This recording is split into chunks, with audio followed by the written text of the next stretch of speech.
안녕하세요. 40대 초반 주부입니다. 예전 직장 생활을 하며 만났던 사람의 이야기를 해보려고 합니다.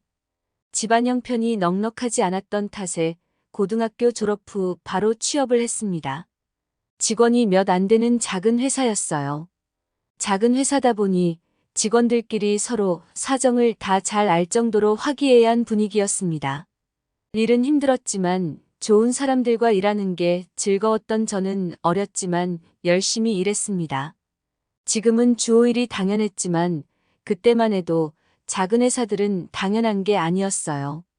주 5일은 고사하고 일요일이나 공휴일에도 거래처가 쉬지 않거나 일이 많아 출근하라고 하면 5분 대기조 마냥 출근을 해야 했지요. 출근 시간은 정해져 있지만 퇴근 시간은 일이 끝나는 시간이었고 법적으로 정해진 휴일이 있어도 제대로 쉬지 못하고 출근하는 날이 많았습니다. 그렇게 그곳에서 7년 정도 근무하고 퇴사했습니다. 직장 생활하는 7년 동안 제대로 된 여행이나 휴가를 보낸 적이 없다 보니 어느 순간 번아웃이 왔습니다. 이대로는 내가 죽겠구나 라는 생각이 들어 사표를 내고 재충전의 시간을 가지려고 했습니다. 부모님 연세가 많으십니다. 결혼 15년 만에 어렵게 얻은 자식이라 애지중지 키워주셨고 넉넉하지 않은 형편이었지만 하고 싶은 게 있으면 뭐든 할 수 있게 지원해 주셨습니다. 제가 공부에 관심이 있었다면 대학도 가고 지원해 주시는 모든 상황을 즐겼겠지만 공부에 흥미도 없었고 어느 순간 가정 형편을 알고 나니 대학은 사치라는 생각이 들어 일을 시작한 거였는데 저를 뒷바라지 해주시느라 늦은 나이까지 일을 손에서 못 놓으시는 부모님을 생각하니 마음이 아팠습니다. 이참에 부모님 모시고 여유롭게 여행 다니면서 좋은 곳 보고 맛있는 음식 먹으며 시간을 함께할 계획을 세웠습니다. 계획을 말씀드리니 부모님은 힘들게 일해서 번 돈인데 잘 갖고 있다가 필요한 곳에 쓰라고 하셨고 지금 내가 필요한 건 부모님과의 추억이라 말씀드리며 가까운 곳부터 여행을 시작했습니다. 그렇게 부모님과 행복한 시간을 보내는 중 엄마에게 암이 생겼습니다. 언제부터인가 계속 불편해 보이는 엄마에게 건강검진을 받아보시라 말씀드렸고 엄마는 자궁암 진단을 받으셨습니다. 담당 의사는 이미 많이 진행되어 수술에도 장담할 수 없고 항암 치료도 다른 사람보다 많이 힘들 거다. 본인 믿고 하자는 대로 치료를 잘 따라와 줄 수 있냐 물었고 우리는 할 수 있는 건 다 해보겠다고 선생님만 믿고 따라가겠다고 했습니다. 선생님의 치료와 우리 가족의 간절함 덕분인지 엄마는 힘든 항암을 모두 견디시며 건강이 많이 좋아지셨습니다. 원래 계획은 퇴사 후 6개월 정도 쉬면서 여행 다닌 후 다시 취업할 예정이었지만 엄마의 병간호와 집안일을 돌보느라 어느덧 2년이 훌쩍 지났습니다. 엄마의 건강이 좋아지긴 했지만 집안일을 엄마에게만 맡길 수 없어 출퇴근 시간이 정확한 일을 알아봐야 했습니다. 구직 사이트에서 여러 가지 일을 둘러보는 중 금융권 콜센터가 눈에 들어왔습니다. 주 5일의 빨간 날 모두 다 쉬고 칼퇴근 가능하다는 내용을 확인하고 입사 지원을 했고 면접을 보게 되었습니다. 면접 보러 가는 날 아직도 기억이 납니다. 12월 24일 크리스마스 이브였고 걸어가는 중 옅은 눈발이 휘날렸습니다. 날이 추워 걸음을 재촉하며 면접장에 도착했고 긴장된 마음을 가라앉히기 위해 심호흡을 크게 하고 있었습니다. 무슨 질문을 받고 어떤 대답을 했는지 기억이 안 날 정도로 긴장을 많이 한 탓에 안 될 수도 있겠구나 생각하고 있었는데 26일부터 출근하라는 연락을 받고 무척 기뻐했던 기억이 납니다. 콜센터 업무는 처음이었기 때문에 잘할 수 있을까 걱정도 되었지만 결혼한 후에도 할 수 있는 일이라는 얘기를 들어서 이곳에서 잘 배우고 열심히 해봐야겠다는 마음이었습니다. 몇 년 만에 다시 출근 준비를 하는 게 즐겁고 설레었습니다. 출근을 하고 일주일간 교육을 받으며 업무를 익히고 선배들 옆에 앉아 같이 듣고 노하우를 배웠습니다. 콜센터라 그런지 직원들의 연령대는 다양했습니다. 20대 초반부터 40대 후반까지 대부분 여자들이었지만 남자 직원도 몇몇 보였습니다. 이금융권회사 대표번호로 걸려오는 신용대출 관련 일반 상담과 대출 관련 상담 일을 하게 되었고, 대출을 받아본 적 없는 저는 모든 용어가 낯설고 생소했습니다.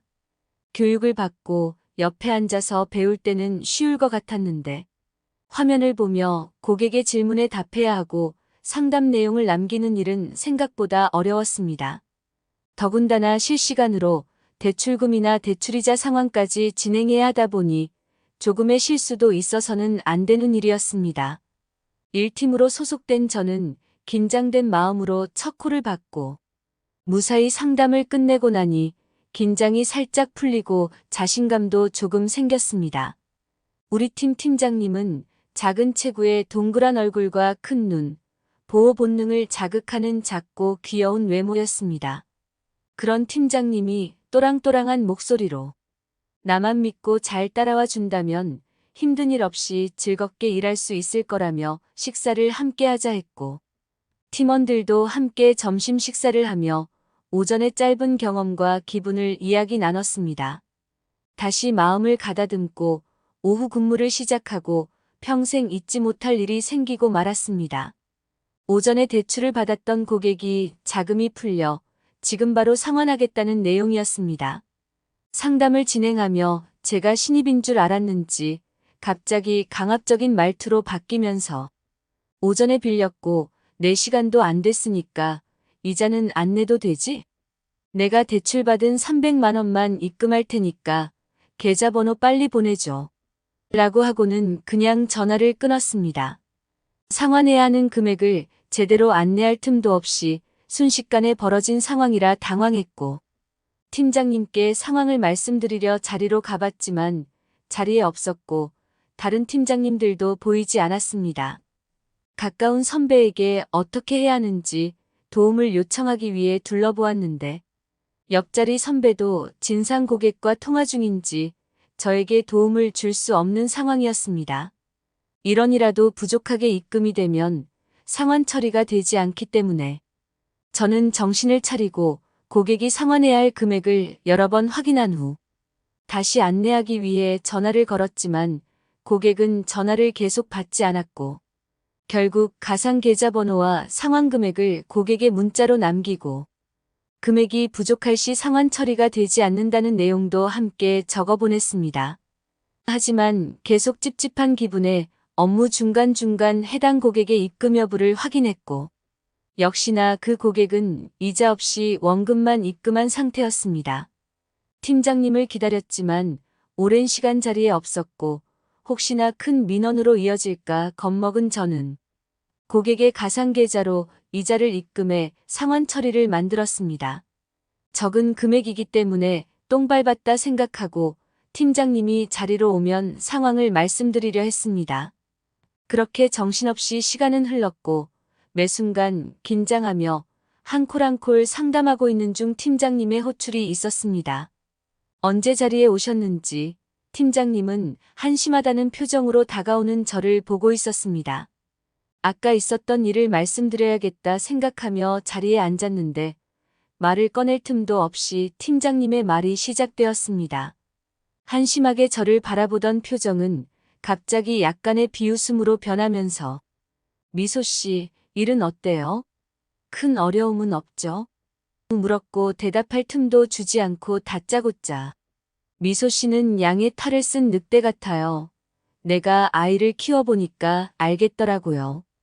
다른 사람 마음 아프게 하면 나한테 돌아오거나 내 아이한테 그대로 돌아오는 걸요. 저는 응? 지금 무슨 뜻으로 나한테 이런 얘기를 하는 거지? 생각했고 어리둥절한 표정을 짓고 있으니 아까 고객님 상환이자 미소 씨가 고객 이름으로 가상계좌 입금한 거 말이에요. 어떻게 입금자 이름도 고객 이름으로 할 생각을 했어요? 너무 영악해요 라고 말을 하는데 정말 황당했습니다.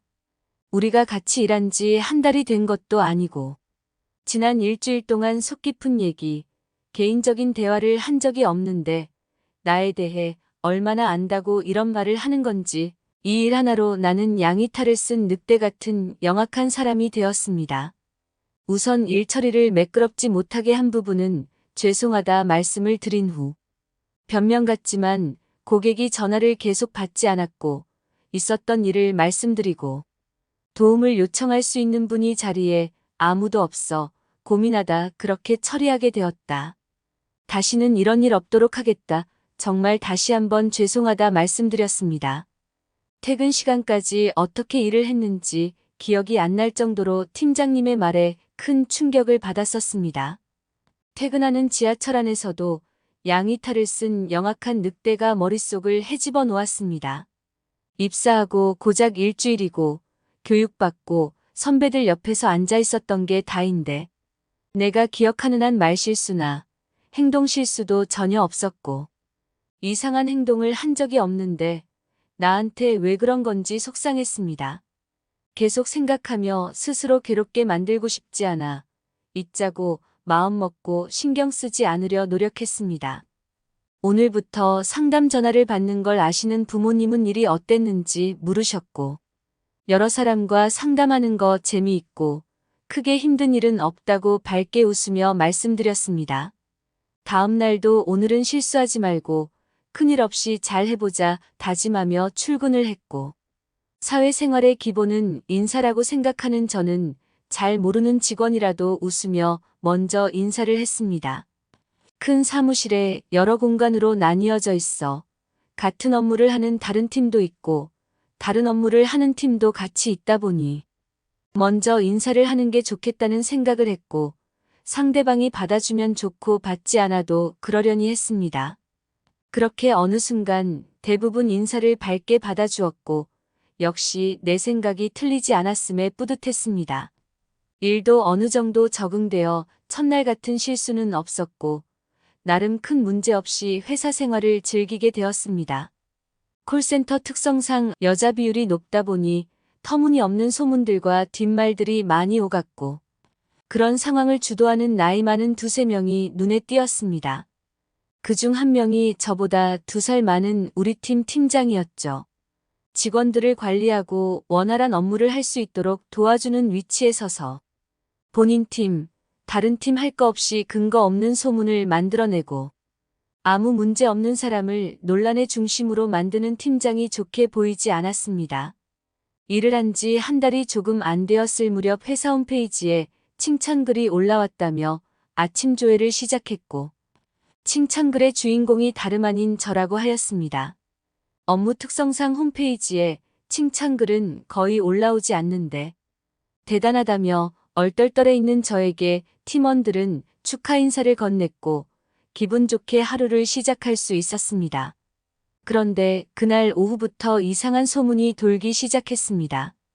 고객의 칭찬글이나 직원 칭찬 연락이 오면 팀장들은 어떤 상담을 했는지 상담콜을 확인해보고 다른 직원들에게 한 번씩 들어보라며 알려주는데 어찌된 일인지 저에게도 팀원들에게도 알려주지 않아 저 역시 어떤 고객과의 상담이었는지 궁금해하고 있었고 아직 신입이다 보니 먼저 물어보는 것도 잘난 체 하는 것 같아 가만히 있었는데 알고 보니 칭찬글 올린 사람이 미소 씨 친척이라며? 듣기로는 친한 지인이라던데? 등 말도 안 되는 얘기가 들렸습니다. 차라리 누군가 저에게 와서 정확하게 물어본다면 아니라고 하겠지만 물어보는 사람 하나 없이 소문들은 진짜처럼 퍼졌고 저는 졸지의 지인을 이용해 자작극을 한 이상한 사람이 되어 있었습니다. 그래도 다행인 건 가깝게 지내는 팀원들은 저를 믿어주었고 그런 건 말도 안 된다며 소문에 항변해 주었습니다. 나중에 알고 보니 말도 안 되는 소문을 퍼뜨린 사람은 역시 우리 팀장이었습니다. 왜 그랬냐고 물으니 나는 그렇게 얘기한 적 없고 그냥 미소 씨 아는 사람이 아닐까? 일한 지 얼마 안 된 사람이고 홈페이지에 글을 올리려면 회원가입도 해야 하는데 직원 하나 칭찬하자고 그렇게까지 하는 정성도 웃기잖아. 그래서 그냥 얘기해 본 건데 소문이 그렇게 빨리 날지는 몰랐네 라며 사과 한마디 없이 변명하는 데에 열을 올렸습니다. 사과는 받지 못했지만 어쨌든 본인 입으로 소문낸 거를 인정했으니 앞으로는 조심해달라 부탁하며 얘기를 마무리했습니다. 팀장에게 책 잡히지 않으려 더 열심히 일을 했고 5월쯤 때 아닌 독감에 걸려 이틀을 결근하게 되었습니다. 친한 동생과 언니들한테 걱정해주는 연락을 받고 기운 차리고 회사에 출근하니 팀장은 비꼬듯 웃으며 아프다고 하고선 남자친구랑 여행 다녀온 거 아니야? 아파서 앓고 나온 사람이 피부가 더 좋아지고 얼굴에 생기가 도는데? 라고 했고 저는 너무 황당해서 정색하며 아무 말 없이 보고만 있으니 농담이야 농담 이러고는 자리를 피하더군요. 진상보다 더 싫은 또라이 팀장이라고 속으로 외치고 자리에 앉아 업무 준비를 했습니다. 대출 상담이다 보니 상습적으로 연체를 하는 사람들이 채권팀에서 험악한 남자 직원에게 돈 갚으라는 소리를 듣고는 만만한 일반 상담인 우리에게 전화를 걸어 욕하고 희롱하고 말도 안 되는 요구를 하며 직원들을 난감하게 하는 진상들도 많았고 배우자, 자녀, 연인 등 본인 아닌 사람들이 대출 내역 알려달라며 가족인데 왜 안 되냐고 막무가내로 윽박지르는 일도 허다했습니다. 그런 사람들은 그냥 나름의 이유가 있으니까 얘기할 곳이 없어 우리한테 퍼붓는구나 생각하고 내가 하는 업무의 일부라고 생각하니 크게 상처받을 일도 없었고 나름 중심을 잡으며 큰 문제 없이 상담을 이어갈 수 있었습니다. 그런데 팀장이란 사람의 행동을 보고 있으면 이해도 되지 않고 인생을 왜 저렇게 살지? 라는 생각에 정말이지 엮이고 싶지 않았습니다. 그러던 중 팀을 바꿀 수 있는 기회가 왔고 이 팀으로 옮길 수 있었습니다. 어차피 사무실은 한 곳을 사용하기 때문에 얼굴을 안 보는 건 아니지만 업무상 문제가 생겼을 때 확인 요청을 하거나 팀장의 권한이 필요한 일이 있을 때 엮일 일이 없어 마음이 편안해졌습니다. 어느덧 입사한 지 1년이 다 되어갔고 삭막한 분위기에서도 소소한 즐거움을 찾으며 팀원들과 잘 지냈습니다. 그러다 이 팀 팀장님이 출산으로 휴직을 해야 했고 당장 팀장을 맡을 사람이 없어 결국 1팀 팀장이 2팀까지 같이 맡게 되었습니다. 다른 팀장이 배정될 때까지만 일하고 했지만 얼마나 걸릴지는 모르기 때문에 사실상 합쳐진다고 봐야 했습니다. 특별하게 신경 쓰지 않으려 했고 개인적으로 말썽거리를 만들지 않았습니다. 연말이 다가오니 팀장은 개인 면담을 진행하겠다며 뜬금없이 직원들을 소환했고 면담을 끝내고 나온 사람들의 얼굴은 어딘가 불편해 보이고 어색해 보였습니다. 저의 차례가 되었고 상담실로 향했습니다. 웃음기 없는 얼굴로 앉아있던 팀장은 저를 힐끗 보더니 앉으라고 말한 후 휴대폰만 만지작거렸습니다. 5분 정도 침묵의 시간이 50분처럼 느껴져서 인상이 살짝 구겨지려던 순간 언제부터 앉아 있었냐는 듯 놀란 토끼 눈을 하고서는 가식적인 웃음을 보이며 본인 남편 자랑을 하기 시작했습니다. 사람 매기는 방법을 여러 가지로 많이 알고 있는 사람 같았습니다. 본인 남편이 자기를 너무 좋아해 2년 정도 따라다니며 구애를 했고 헌신적이고 공주 대접을 해줘서 결혼을 했다느니 나는 잘 모르겠는데 사람들이 남편 너무 잘생겼다고 선남선녀라 너무 잘 어울린다고 칭찬을 한다는 등의 궁금하지 않은 얘기들을 저에게 자랑하듯 얘기했습니다. 저에게도 5년 정도 만난 결혼을 생각하는 남자친구가 있었습니다. 바로 지금의 남편입니다. 엄마 암투병 때부터 옆에서 많이 도와주고 위로해주며 서로 존경하고 믿음을 주는 아주 멋진 사람입니다. 입사 때부터 출근하면 오늘도 힘내라며 매일 오전 회사 화장실에서 짧은 통화를 했고 다른 연인들처럼 점심시간, 퇴근 시간 늘 통화를 했습니다.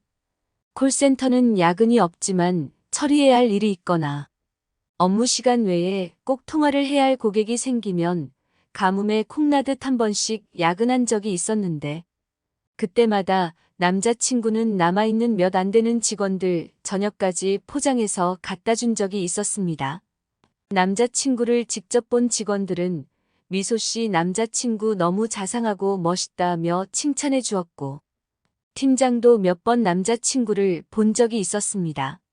그것 때문에 본인 남편 자랑을 하는 건가 생각이 들었고, 팀장 얘기에 행복하시겠다며 장단을 맞춰주었습니다.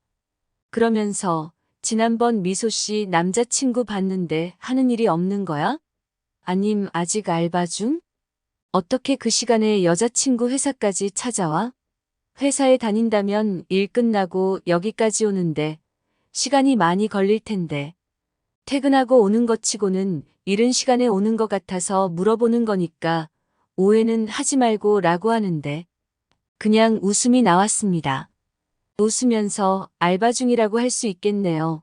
회사 다니다가 얼마 전부터 아버지 하시는 일 배우고 있는 중이라 아직 시간 여유가 조금 있다고 했어요. 아직 정식 직원은 아니니까 알바생 맞네요 라고 얘기했습니다.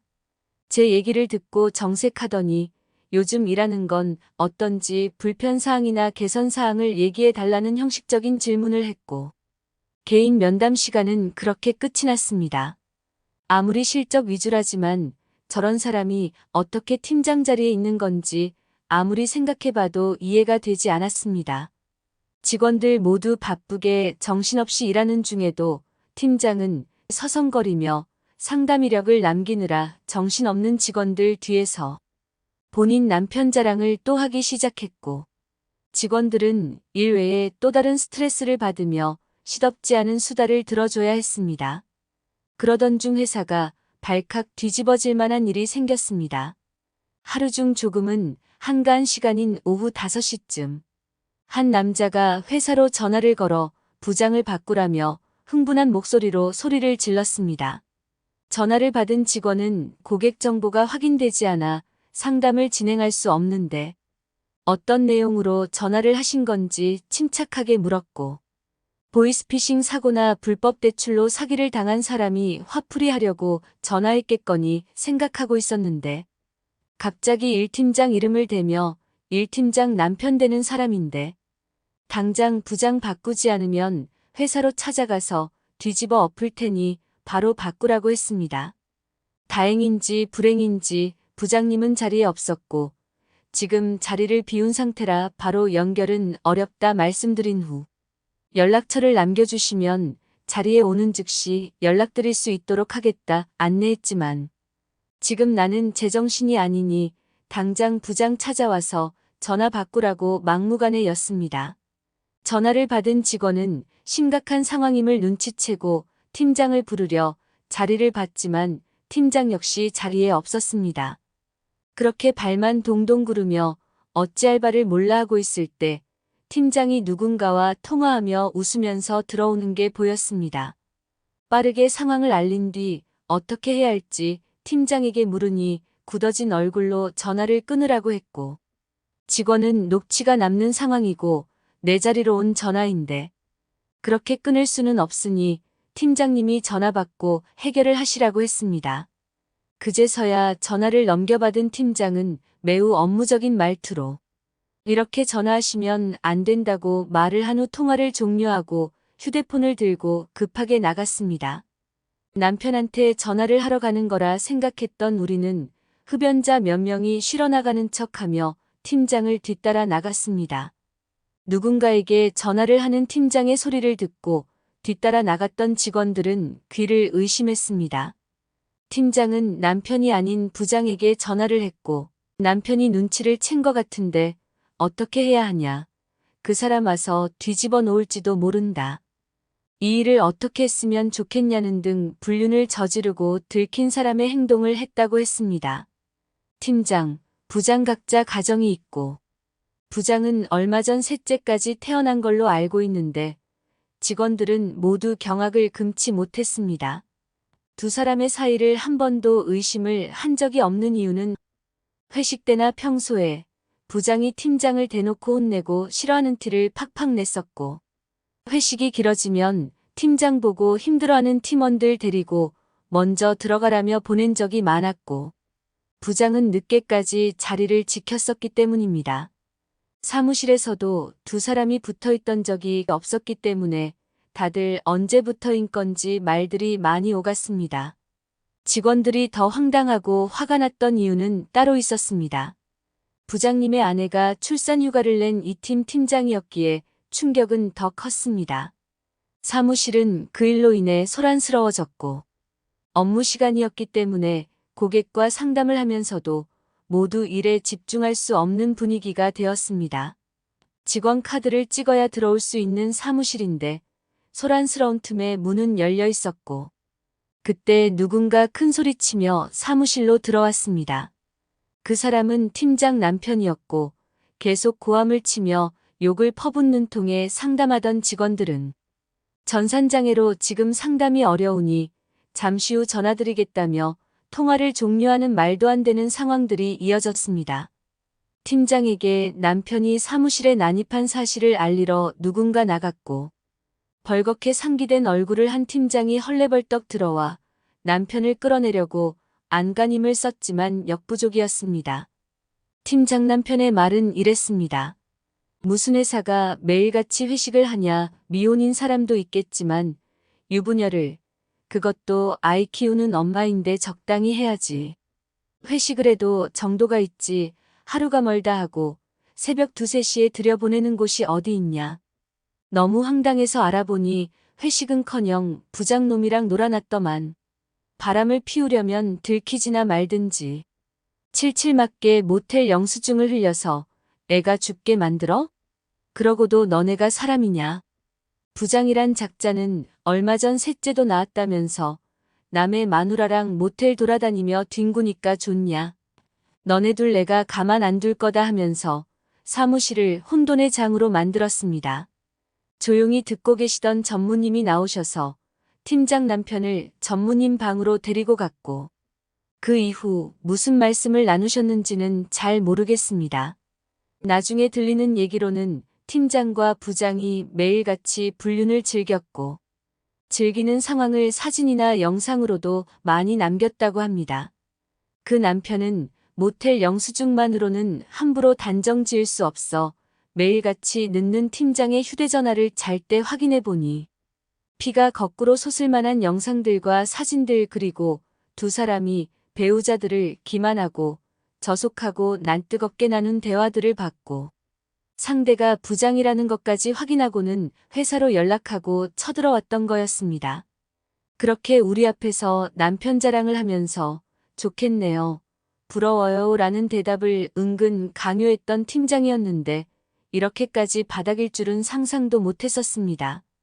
입사 초반 나에게 했던 말들이나 행동들이 있었기에 제대로 된 사람은 아니겠구나 알고 있었지만 부장은 정말 의외였습니다.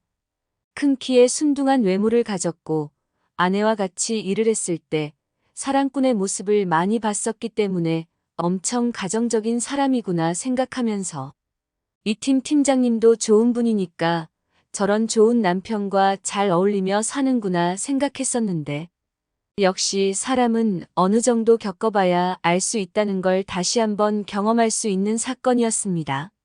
그렇게 팀장과 부장은 휴가를 냈고 결국엔 회사를 그만뒀습니다. 두 사람의 불륜 스캔들은 한동안 회사 분위기를 어수선하게 했고 평소의 분위기로 돌아오기까지 제법 시간이 걸렸습니다. 시간은 흘러 어느덧 입사한 지 3년이 되었고 그 시간 동안 남들은 한 번도 힘들다는 고객의 칭찬 친절 상담원을 3번 더 받았고 인정받는 직원이 되었습니다. 너무 열심히 했던 걸까요? 일하는 도중 허리디스크 문제로 일을 계속 할 수 없었고 결국엔 그만둬야 했습니다. 결혼 준비도 해야 하니까 차라리 잘 됐다 생각하고 쉬면서 차근차근 결혼 준비를 하고 지금의 남편과 결혼해 행복하게 살고 있습니다. 그때 일하면서 알게 된 언니 동생들과는 아직도 연락을 하며 지내고 있고 가끔 만나면서 우정을 이어오고 있습니다. 불륜 스캔들의 주인공인 두 사람의 후일담이 궁금하지만 뒤에서 낱말하는 똑같은 사람이 되고 싶지 않은 우리는 이후에 들려오는 얘기는 듣지 않고 궁금해하지 않기로 했습니다. 사람 사는 거 별반 다를 거 없고 사람 생각 다 비슷하듯이 묵묵히 내 일에만 충실하고 다른 사람 험담을 하지 않는다면 생활하면서 조금 손해를 보더라도 큰 문제는 없는 것 같습니다. 어릴 때부터 아이에게 가르치고 있어요. 말 한마디로 기쁨을 줄 수도 있고 아픔을 줄 수도 있다. 나보다 어린 동생이라도 존중하는 마음으로 대해야 한다는 걸요. 짧은 시간이었지만 많은 사람들을 상대했던 콜센터 3년의 경험이 사람을 상대하는데 많은 도움이 되는 뜻깊은 시간이었네요.